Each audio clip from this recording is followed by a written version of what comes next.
सामान्यतः व्यक्ति का जीवन सुख और दुख दोनों से मिलकर बना होता है। पूरे जीवन में एक बार को सुख व्यक्ति का साथ छोड़ भी दे, परंतु दुख किसी न किसी रूप में उसके साथ बने ही रहते हैं। फिर वे चाहें संतानहीनता, नौकरी में असफलता, धन हानि, उन्नति न होना, पारिवारिक कलेश आदि के रूप में हो सकते हैं। पितर दोष को समझने से पहले पितर क्या है, इसे समझने का प्रयास करते हैं। तो स्वागत है आपके अपने YouTube चैनल ज्योतिष और सुखी संसार में। आप इस चैनल को सब्सक्राइब जरूर कर ले ताकि अच्छी जानकारी आपको मिलती रहे। और अगर आप भी अपने जीवन में परेशानी का सामना कर रहे हैं तो हो सकता है आप भी पितर दोष से ग्रसित हो, तो जानकारी के लिए वीडियो को पूरा अवश्य देखें और चैनल को सब्सक्राइब जरूर करें।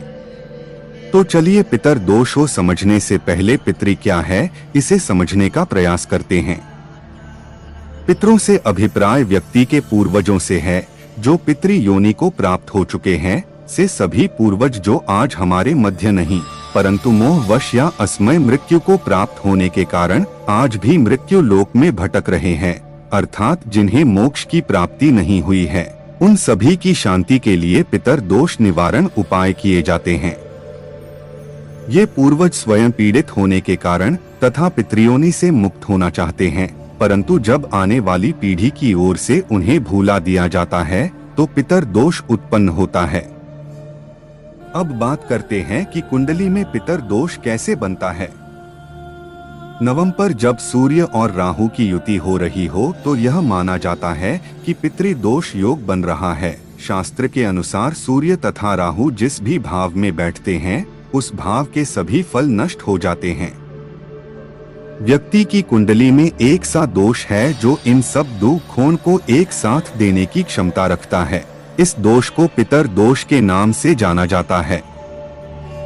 अब बात करते हैं कि पितृ दोष उत्पन्न होने के क्या क्या कारण हो सकते हैं। तो यदि चैनल को सब्सक्राइब नहीं किया है तो सब्सक्राइब जरूर कर लें और वीडियो को लाइक भी अवश्य करें।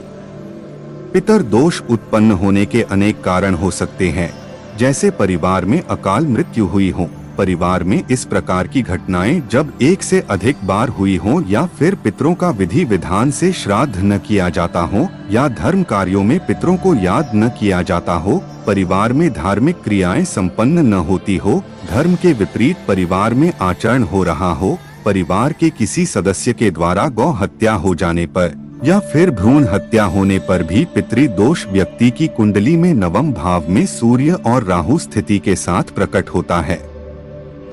नवम भाव क्योंकि पिता का भाव है तथा सूर्य पिता का कारक होने के साथ साथ उन्नति, आयु, तरक्की, धर्म का भी कारक होता है। इस पर जब राहु जैसा पापी ग्रह अपनी अशुभ छाया डालता है तो ग्रहण योग के साथ साथ पितृ दोष बनता है। इस योग के विषय में कहा जाता है कि इस योग के व्यक्ति के भाग्य का उदय देर से होता है, अपनी योग्यता के अनुकूल पद की प्राप्ति के लिए संघर्ष करना पड़ता है। हिंदू शास्त्रों में देव पूजन से पूर्व पितरों की पूजा करनी चाहिए, क्योंकि देव कार्यों से अधिक पितृ कार्यों को महत्व दिया गया है। इसीलिए देवों को प्रसन्न करने से पहले पितरों को तृप्त करना चाहिए।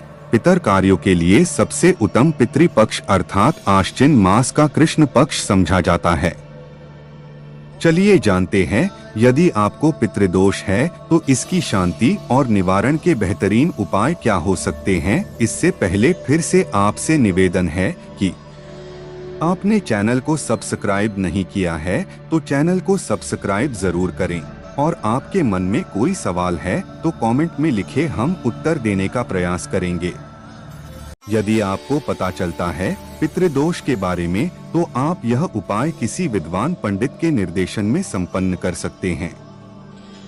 आश्विन यानी आसोज मास के कृष्ण पक्ष में पूर्वजों को मृत्यु तिथि अनुसार तिल, कुशा, पुष्प, अक्षत, शुद्ध जल या गंगा जल सहित पूजन, पिंडदान, तर्पण आदि करने के बाद ब्राह्मणों को अपने सामर्थ्य के अनुसार भोजन, फल, वस्त्र, दक्षिणा आदि दान करने से पितृ दोष काफी हद तक शांत होता है और यह सबसे सरल उपाय है। इस पक्ष में एक विशेष बात जो ध्यान देने योग्य है वह यह है कि जिन व्यक्तियों को अपने पूर्वजों की मृत्यु की तिथि न मालूम हो तोसे में आश्विन मास की अमावस्या को उपरोक्त कार्य पूर्ण विधि विधान से करने से पितृ शांति होती है। इस तिथि को सभी ज्ञात अज्ञात तिथि आधारित पितरों का श्राद्ध किया जा सकता है।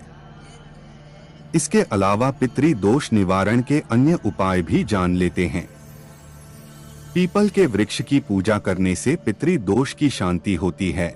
इसके साथ ही सोमवती अमावस्या को दूध की खीर बना पितरों को अर्पित करने से भी इस दोष में कमी होती है, या फिर प्रत्येक अमावस्या को एक ब्राह्मण को भोजन कराने व दक्षिणा वस्त्र भेंट करने से पितृ दोष कम होता है। प्रत्येक अमावस्या को कंडे की धूनी लगाकर उसमें खीर का भोग लगाकर दक्षिण दिशा में पितरों का आह्वान करने व उनसे अपने कर्मों के लिए क्षमा याचना करने से भी लाभ मिलता है। सूर्योदय के समय किसी आसन पर खड़े होकर सूर्य को निहारने, उससे शक्ति देने की प्रार्थना करने और गायत्री मंत्र का जाप करने से भी सूर्य मजबूत होता है। सूर्य को मजबूत करने के लिए ज्योतिषीय सलाह अनुसार माणिक भी पहना जाता है, मगर यह कुंडली में सूर्य की स्थिति पर निर्भर करता है। तो दोस्तों, कैसी लगी जानकारी? यदि वीडियो अच्छी लगी हो तो लाइक जरूर करें तथा और अधिक जानकारी वाले वीडियो आपको मिलते रहे, इसलिए चैनल को सब्सक्राइब जरूर करें। धन्यवाद। मिलते हैं एक और नए वीडियो के साथ, तब तक के लिए राम राम।